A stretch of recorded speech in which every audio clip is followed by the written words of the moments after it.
বল বোর্ডে প্রশ্নটা কি আছে আগে পড়।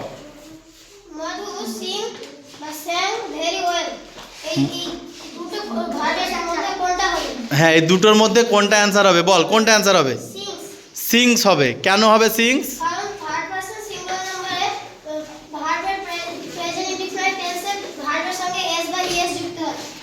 এইদিকে তাকিয়ে বল কি বললি?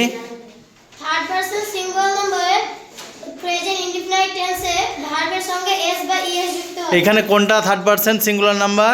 এখানে মধুটা মধু- থার্ড পারসন সিঙ্গুলার নম্বর। মধুটা থার্ড পারসন সিঙ্গুলার নাম্বার। আচ্ছা, আর থার্ড পারসন সিঙ্গুলার নাম্বার কি কি আছে আমাদের? হি সি ইট। আর কোনো কিছু নেই? হ্যাঁ, আরো অনেক আছে, যেমন মধু, শ্যামল। যে কোনো নাম, তাই তো? একটি বস্তুর নাম বোঝালে। বস্তু শুধুমাত্র? বস্তু, প্রাণী, জিনিস। যে কোনো একটা নাম বোঝালে সেটা হচ্ছে থার্ড পারসন সিঙ্গুলার নাম্বার। একটা জিনিসের নাম বোঝালে তখন কি হবে? তখন এস যোগ হবে ভার্বের সঙ্গে। ভার্বের সঙ্গে শুধু এস যুক্ত হবে? এস বা ইএস এস বা ইএস দুটোর মধ্যে একটা যুক্ত হবে ভার্বের সঙ্গে। ঠিক আছে, থ্যাংক ইউ।